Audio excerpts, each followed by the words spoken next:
ኮክስቪል አሜሪካ የካቲት 2 2008 ዓ.ም ምሽት የሜሪላንድ ቀዝቃዛ አየር ከውጪ ሲነፍስ በኮክስቪል የሚገኘው የብራውኒንግ ቤተሰብ መኖሪያ ቤት ግን ለየት ያለ ድባብ ውስጥ ነበር። ይህ ሰፈር የሀብታሞች መንደር ነው። ጸጥታ የሰፈነበት፣ ሁሉም በራሱ ዓለም የሚኖርበት፣ ወንጀልና ውካታ የማይታሰብበት ቅንጡ ሰፈር። ነገር ግን በዚህ ቅዳሜ ምሽት ይህ ሰላማዊ ሰፈር በታሪክ የማይረሳው የደም ጎርፍ ሊያስተናግድ ነው። የ15 ዓመት ታዳጊ፣ በጓደኞቹ ዘንድ ተወዳጅ ጎበዝ ተማሪና ከምንም በላይ ደግሞ የወደፊቱ ተስፈኛ ወጣት ተደርጎ የሚቆጠረው ኒክ ብራውኒንግ በዚያን ዕለት ከሰዓታት በኋላ ከሶስት የቅርብ ጓደኞቹ ጋር ጊዜያቸውን በአቅራቢያው በሚገኝ የገበያ አዳራሽ ሲያሳልፉ አሉ። ወጣትነት፣ ሳቅ፣ ጨዋታና ነፃነት። ማንም ሰው ከሰዓታት በኋላ የሚፈጠረውን ሲኦል ሊገምት አይችልም። ምሽቱ ሲደርስ የልጆቹ መኪና ወደ ኒክ ብራውኒንግ መኖሪያ ቤት አመራ። እቅዳቸው ቀላል ነበር። ኒክ ቤት ማደር፣ ጌም መጫወትና የወጣትነት ጊዜያቸውን ማጣጣም። መኪናው ከግቢው ሲደርስ ግን አንድ ያልተለመደ ነገር አስተዋሉ። ቤቱ ጨለማ ወርሶታል። ልክ የሰው ዱካ ከረገጠው እንደ ሰነበተ ባዶ ቤት ጭጭ ብሏል። ኒክና ጓደኞቹ ከመኪና ወርደው ወደ ቤቱ ተጠጉ። ልባቸው ውስጥ ምንም አይነት ክፉ ጥርጣሬ አልነበረም። ነገር ግን ወደ ዋናው በር ሲጠጉ አንድ ያስደነገጣቸው ነገር ተፈጠረ። የቤቱ በር ተከፍቷል። በዚህ ሰፈር በተለይም እንደ ብራውኒንግ አይነት የተከበረ ጠበቃ ቤት በር ከፍቶ መተው የማይታሰብ ነገር ነው። ምናልባት ሌባ ገብቶ ይሆን? ጓደኞቹ ተያዩ። ፍርሃት ወረራቸው። ወደ ሳሎን ሲገቡ የኒክ አባት ጆን ብራውኒንግ ሶፋ ላይ ተኝቶ ነበር። መጀመሪያ ላይ እንቅልፍ የወሰዳቸው ይመስሉ ነበር። የቤቱ መብራት ሲበራ ግን ያ በሳቅና በጨዋታ የጀመረው ምሽት ወደ ቅዠት ተቀየረ። የጠበቃው ፊት ነጭ ሆኗል። የደም ጎርፍ ትራሱን አርሶታል። የኒክ አባት ተገድለዋል። ነገር ግን ገና ይህ መጀመሪያው ነበር። ፖሊስ ከመድረሱ በፊት ልጆቹ በፍርሃት ተውጠው ወደ ላይኛው ፎቅ አመሩ። የኒክ እናት ታማራ እንዲሁም ሁለት ታናናሽ ወንድሞቹ የ13 ዓመቱ ግሪጎሪና የ11 ዓመቱ ቤንጃሚን በየክፍላቸው ተኝተው ነበር። ነገር ግን ለመነሳት ሳይሆን ለዘላለም አሸልበዋል። ሁሉም በጥይት ተመትተው ሕይወታቸው አልፏል። 4 አስከሬኖች፣ አንድ ቤት፣ 4 ምርጥ ጓደኞችና አንድ የተረፈ ልጅ ኒክ። ፖሊሶች ሲደርሱ አካባቢው በሰማያዊና ቀይ መብራቶች ተጥለቀለቀ። የሬዲዮ ድምጾች፣ የፖሊስ መኪና ጩኸትና የድንጋጤ ፊቶች። መርማሪዎቹ ወዲያውኑ ስፍራውን በቢጫ ሪባን አጠሩት። ለ4 ታዳጊ ልጆች ይህ እይታ አይምሮን የሚያናጋ ነበር። ፖሊሶቹ ወዲያውኑ 4ቱንም ልጆች ለምርመራ ወደ ጣቢያ ወሰዷቸው። እዚህ ላይ ታሪኩ መልኩን ይቀይራል።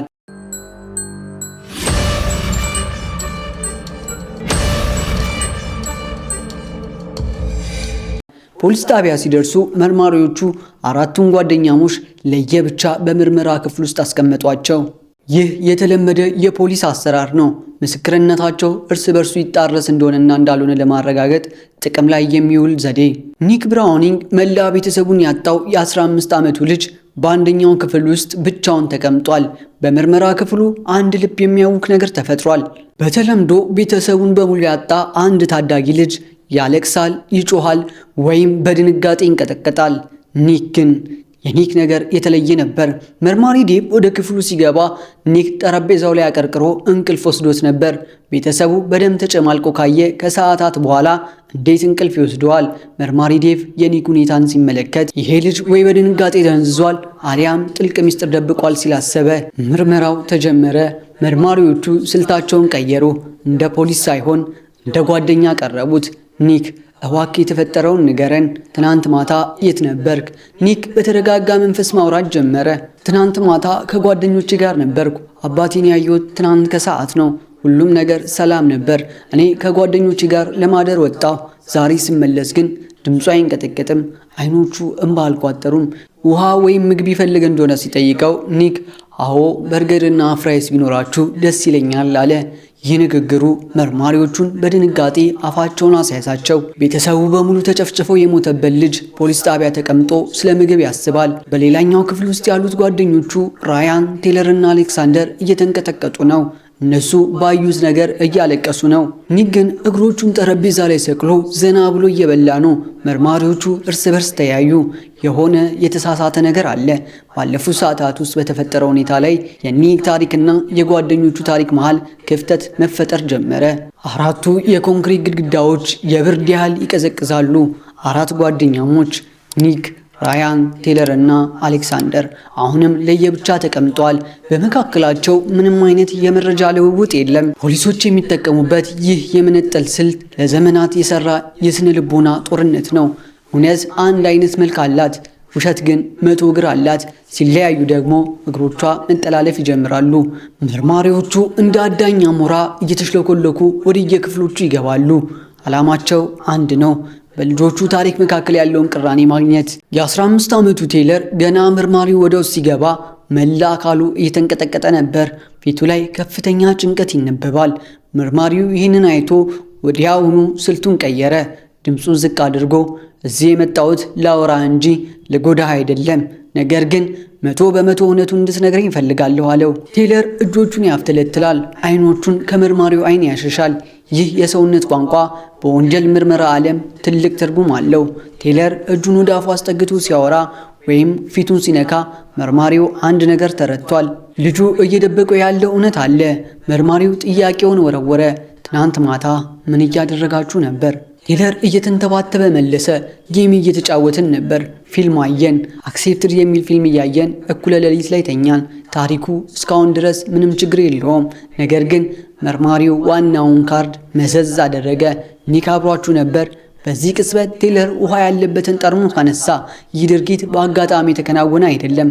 በስነ ልቦና ምርመራ ወቅት ተጠርጣሪዎች ወይም ምስክሮች ውሸት ከመናገራቸው በፊት ወይም ሲጨነቁ እጃቸውን ወደ አፋቸው ይወስዳሉ አሊያም ውሃ ይጠጣሉ። ቴለር ውሃውን ተጎንጭቶ መለሰ።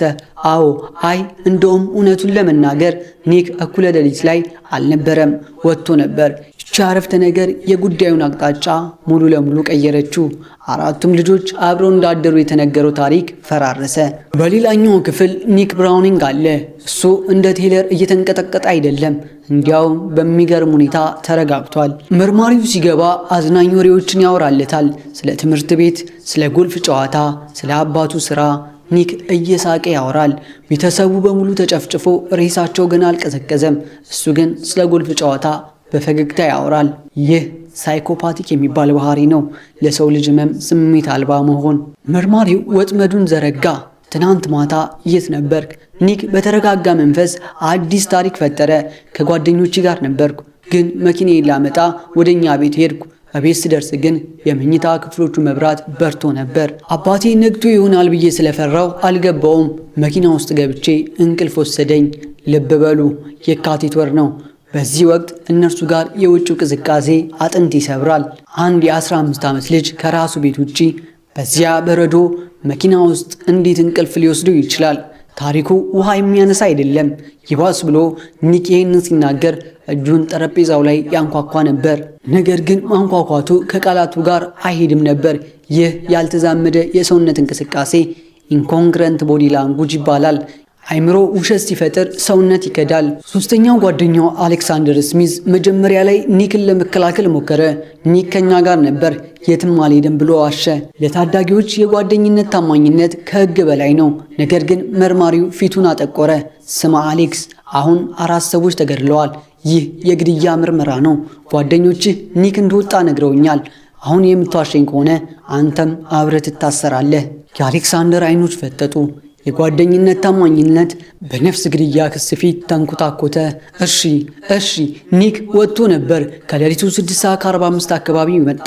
ሊመለስ ሲል ግን ጠፋው ብሎ ደወለልኝ። የተመለሰው ከሌሊቱ 11 ሰዓት ላይ ነው። ሂሳቡ ተሰራ። ኒክ ከሌሊቱ 6:45 እስከ 11 ሰዓት ድረስ ከጓደኞቹ ጋር አልነበረም። ወደ 4 ሰዓታት ገደማ። ይህ ሰዓት ደግሞ ቤተሰቡ ከተገደሉበት ሰዓት ጋር በትክክል ይገጣጠማል። መርማሪዎቹ አሁን ጠረጴዛው ዙሪያ ተሰብስበዋል። መረጃዎቹን እያገጣጠሙ ነው። ኒክ ቤት ውስጥ መብራት በርቶ እንዳየ ተናግሯል። መብራት መርቶ ቢሆን አባቱ ይነቃ ነበር። ኒክ መኪና ውስጥ ተኝቼ አደርኩ አለ። ጓደኛው አሌክስ ግን ኒክ ደውሎልኝ ጠፋው፣ መንገድ ጠብቀኝ ብሎት እንደነበር መስክሯል።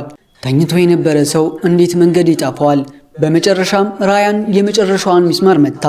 አሁን ግልጽ ሆነ። ኒክ ብራውኒንግ ያ በምርመራ ክፍሉ ውስጥ በርገር እየበላ እግሩን የሰቀለው ልጅ ተራ የ15 ዓመት ልጅ አይደለም። እሱ የቼስ ተጫዋች ነው። ፖሊሶቹን ለማታለል እየሞከረ ነው። ነገር ግን አንድ ትልቅ ስህተት ሰርቷል። ጓደኞቹ እውነቱን ይናገራሉ ተብሎ አልተገመተም ነበር። መርማሪዎቹ የኒክን ክፍል በሩን በኃይል ከፈቱት። የጨዋታው ሰዓት አብቅቷል። የጥሩ ፖሊስ ማስክ ተወልቋል። አሁን መርማሪው ኒክን ፊት ለፊት ተጋፈጠው። ኒክ ስለ ፊልም፣ ስለ ጎልፍና ስለ ትምህርት ቤት ማውራታችን አብቅቷል። ወሬህ አይገጥምም። ጓደኞች ሁሉንም ነገር ነግረውናል። ትናንት ማታ የት እንደነበርክ እናውቃለን። አሁን ንገረኝ፣ ለምን ዋሸኸኝ? ኒክ ወንበሩ ላይ ተመሻሽቶ ተቀመጠ። አሁንም ፊቱ ላይ ምንም ድንጋጤ የለም። እኔ አልዋሸውም አለ፣ ድምፁ ቀዝቃዛ በሆነ ቶን። መብራቱ በርቶ ነበር። ፈርቼን ያልገባሁት። መርማሪው ጠረጴዛውን በቡጢ መታ። ውሸት! ማንም ሰው ቤታችሁን አልሰበረም። ማንም ሌባ ገብቶ ቤተሰብን አልጨፈጨፈም። ያደረገው ሰው የቤቱን ሚስጥር የሚያውቅ፣ ውሻው የማይጮህበት፣ በሩን በቁልፍ የሚከፍት ሰው ነው። ያ ሰው ደግሞ አንተ ነህ። ይህ ቅጽበት ኒክ ለመጀመሪያ ጊዜ የተንቀሳቀሰበት ቅጽበት ነበር። ወንበሩ ላይ ቀጥ አለ። በክፍል ውስጥ ያለው ሙቀት ጨመረ። መርማሪው ማስረጃዎቹን አንድ በአንድ ሊያዘንብበት ነው። የኒክ የመከላከል ግንብ ሊፈርስ ነው ወይስ አሁንም ሌላ የውሸት ካርድ ይዞ ይሆን? በምርመራ ክፍሉ ጣሪያ ላይ ያለው የፍሎረሰንት መብራት በዝግታ ይንቀጠቀጣል። ድምፁ ልክ እንደ ሰዓት ቲክ ቲክ እያለ የኒክን ትዕግስት የሚፈታተን ይመስላል። መርማሪ ዴቭ ወንበሩን ስቦ ወደ ኒክ በደንብ አስጠጋ። አሁን በመካከላቸው ያለው ርቀት ከአንድ ስንዝር አይበልጥም። መርማሪው የኒክ ቀዝቃዛ አይኖች ውስጥ ትኩር ብሎ እያየ ነው። ኒክ ግን አሁንም እንደ ጸና ድንጋይ ይመስላል። ኒክ አለ መርማሪው ድምፁን እጅግ ዝቅ አድርጎ፣ ጓደኞችህ ዋሽተውልኛል ብለህ አታስብ። እነሱ ራሳቸውን እያዳኑ ነው። አሁን ግን ምርጫው ያንተ ነው። ወይ እውነቱን ተናግረ ትንሽም ቢሆን የሰውነት ጠባይን ታሳያለ፣ አሊያም እስከ መጨረሻ ዋሽተ የገዛ ቤተሰብን ደም በከንቱ ታስቀራለ። ኒክ ለጥቂት ሰከንዶች ዝም አለ። በክፍል ውስጥ ያለው ጸጥታ ግን እጅግ ከባድ ነበር። ከዚያም በድንገት ኒክ ትንፋሹን በረጅሙ ወደ ውጭ ተነፈሰ። ፊቱ ላይ የነበረው ያ ንጹህ ታዳጊ የመሰለ ጭንብል ቀስ እያለ መውደቅ ጀመረ። እሺ አለ ኒክ። ድምፁ ምንም አይነት ስሜት አይታይበትም ነበር። ሁሉንም ነገር እነግራችኋለሁ። ይህ ቃል በመርማሪዎቹ ጆሮ ውስጥ እንደ ነጎድጓድ ተሰማ። ካሴቱ መሽከርከር ጀመረ። ታሪኩ ሲነገር ግን ከማንኛውም አስፈሪ ፊልም በላይ ዘግናኝ ነበር። ኒክ ማውራት ጀመረ። ቅዳሜ ምሽት ከጓደኞቹ ጋር ሆኖ ጌም እየተጫወተ እያለ በውስጡ አንድ የቆየ እሳተ ገሞራ ፈነዳ። ከእንግዲህ መታገስ አልችልም ሲል አሰበ። ከጓደኞቹ ቤት በጓሮ በኩል ተደብቆ ወጣ። መኪናውን አስነስቶ ወደ ቤቱ አመራ። በጉዞ ወቅት ምንም አይነት ፍርሃት ወይም ጸጸት አልተሰማውም ነበር። ቤቱ ደረሰ። በሩን በራሱ ቁልፍ ከፈተ። ቤቱ በጸጥታ ተውጧል። ሁሉም ቤተሰቦቹ በሰላም ተኝተዋል። በቀጥታ ወደ አባቱ የጥናት ክፍል አመራ። ኒክ አባቱ ጆን ብራውኒንግ ለራሱ መከላከያ ብሎ ያስቀመጠው 9 ሚሜ ሽጉጥ ከተቀመጠበት አወጣ። አቀባበለ። መጀመሪያ ወደ ሳሎን አመራ። አባቱ ጆን ሶፋው ላይ ተኝቷል። ኒክ ለአፍታ እንኳን አላመነታም። ሽጉጡን ወደ አባቱ ራስ አስጠግቶ ቃታውን ሳበው። የ15 ዓመቱ ልጅ የገዛ አባቱን በተኛበት ገደለው። ከዚያስ? መርማሪው ድምፁ እየተቆራረጠ ጠየቀ። ኒክ ቀጠለ። ከዚያ ወደ ላይኛው ፎቅ ወጣው።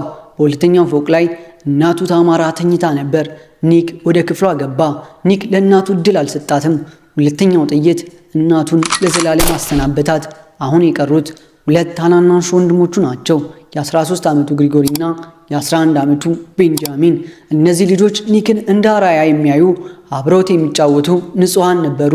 ኒክ ወደ ክፍላቸው ገባ። ልጆቹ በድምፁ ደንግጠው ቢነቁም ኒክ ግን ርህራሄ የሚባል ነገር በውስጡ አልነበረም። ግሪጎሪን መታው። ከዚያም ትንሹን ቤንጃሚንን። 4 ጥይቶች፣ 4 የቤተሰብ አባላት። ይህንን ሁሉ ሲያደርግ የፈጀበት ጊዜ ከ10 ደቂቃ አይበልጥም ነበር። ለምን ኒክ ለምን?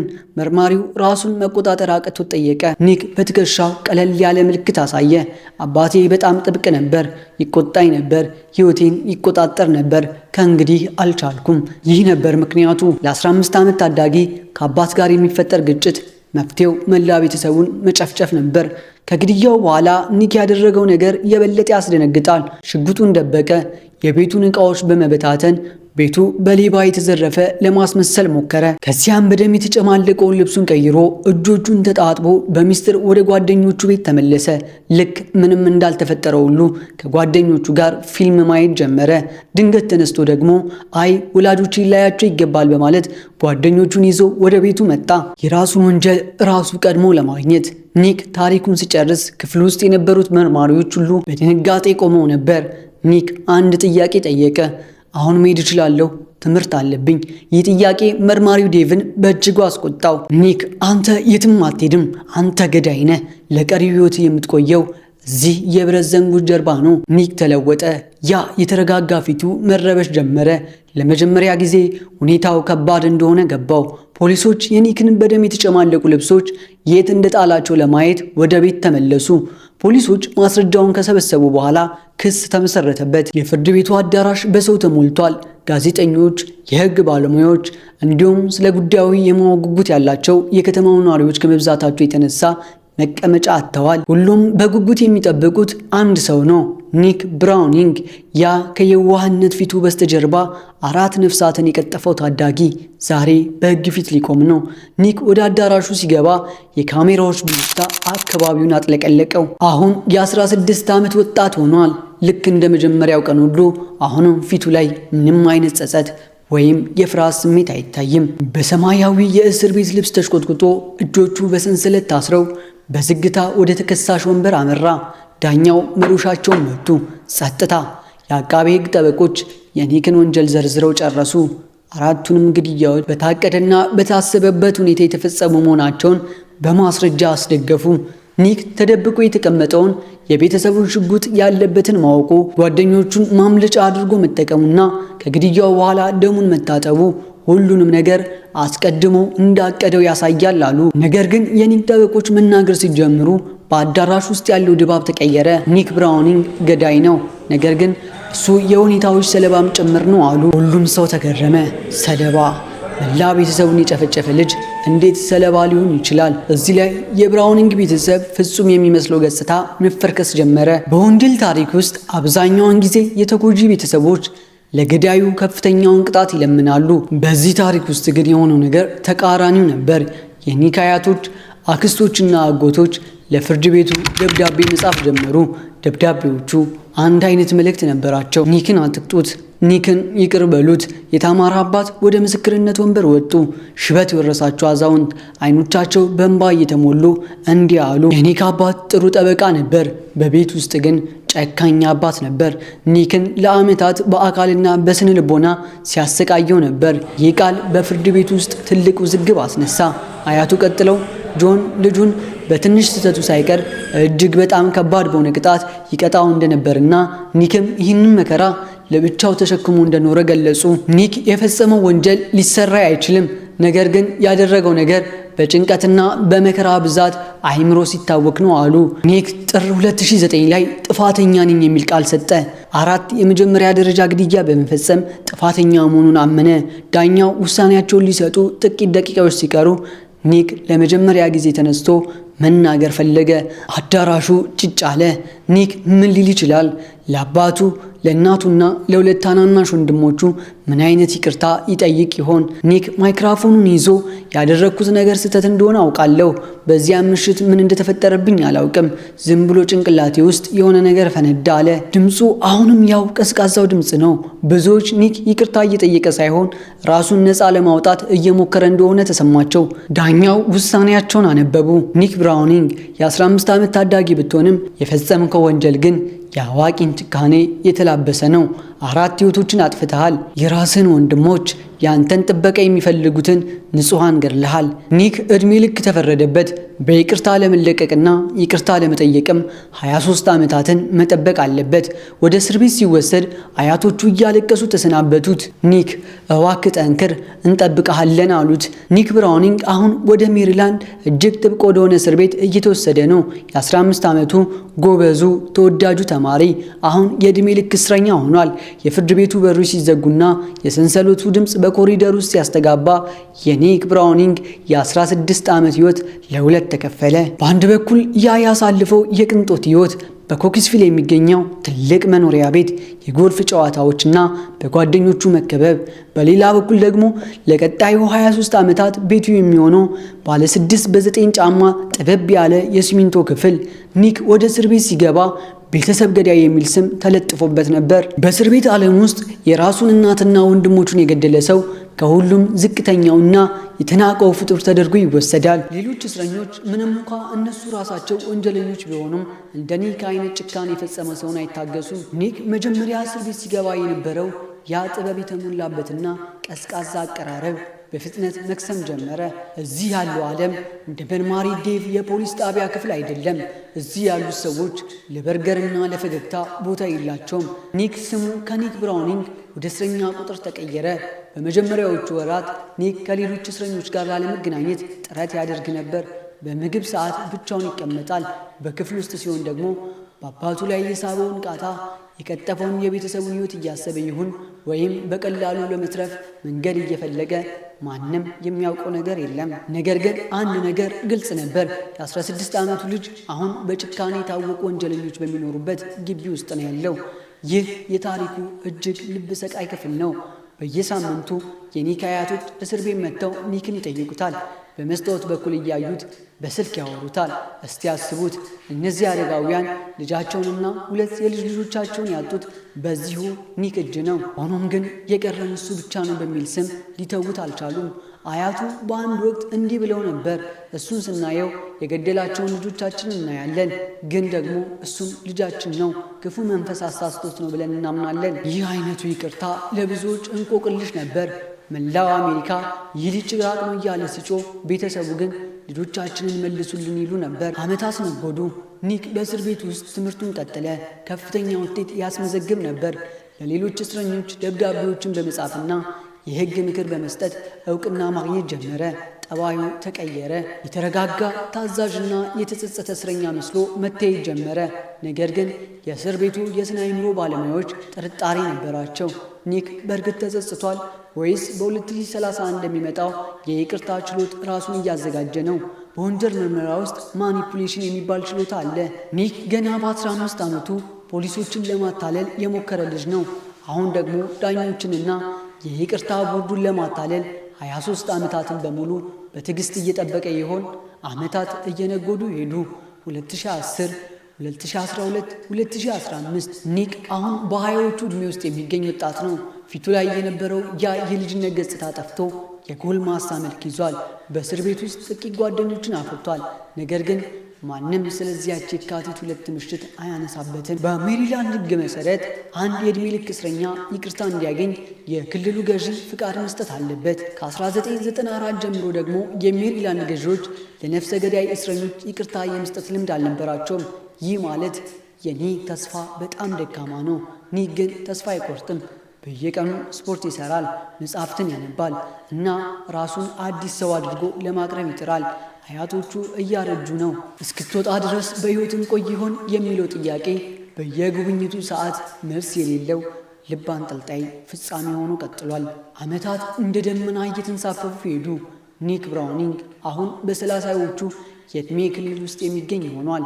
ያ በ15 ዓመቱ ያየነው ክበፊትና የልጅነት ገጽታ ጠፍቶ በእስር ቤት ሕይወት የጠነከረና አስተዋይ የሚመስል ሰው ሆኗል። ነገር ግን ከእስር ቤቱ ቅጥር ግቢ ውጪ የእሱ ስም በአሜሪካ የሕግ ታሪክ ውስጥ ትልቅ አጀንዳ ሆኖ ቀጥሏል። እስከ ዛሬ ድረስ መርማሪዎቹንና የሥነ ልቦና ባለሙያዎችን የሚያከራክር አንድ ትልቅ ጥያቄ አለ። ኒክ ግድያውን ያቀደው መቼ ነው? ኒክ ለፖሊስ በሰጠው የእምነት ቃል በዚያን ምሽት ጭንቅላት ውስጥ የሆነ ነገር ፈነዳ ብሏል። ነገር ግን ፖሊሶች ያገኙት መረጃ ሌላ ታሪክ ይናገራል። ኒክ ግድያው ከመፈጸሙ ጥቂት ቀናት ቀደም ብሎ ለጓደኞቹ ቤተሰቦቼን ብገድላቸው ምን ይመስላችኋል የሚል ጥያቄ እንደ ዋዛ ሰንዝሮ ነበር። ጓደኞቹ እንደ ቀልድ ነበር የቆጠሩት። አሁን ግን ያ ቀልድ የረዥም ጊዜ ዝግጅት እንደነበረ ታወቀ። የወንጀል ተንታኞች እንደሚሉት ኒክ የቤቱን በር ክፍት ማድረጉ፣ መኪናውን ከሩቅ ማቆሙና የሌባ ጥቃት ለማስመሰል የሞከረበት መንገድ ድንገተኛ ቁጣ ሳይሆን በጥንቃቄ የታቀደ ወንጀል እንደሆነ ያሳያል።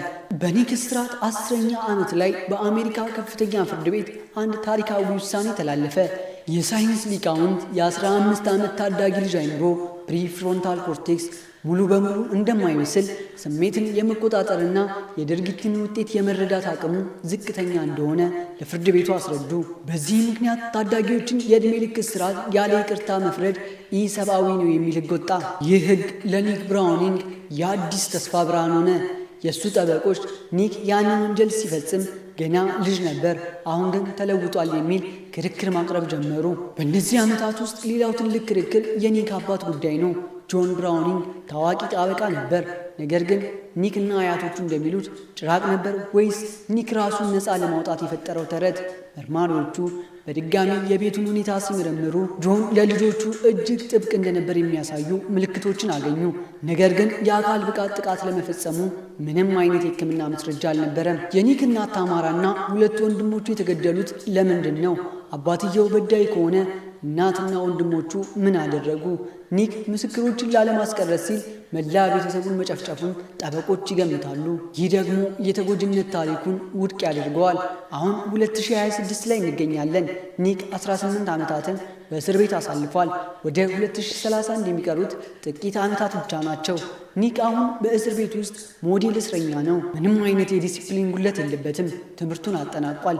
በየቀኑ ወደ ቤተ ክርስቲያን ይሄዳል። ነገር ግን በሜሪላንድ የይቅርታ ቦርድ ፊት ሲቆም አንድ ትልቅ ፈተና ይጠብቀዋል።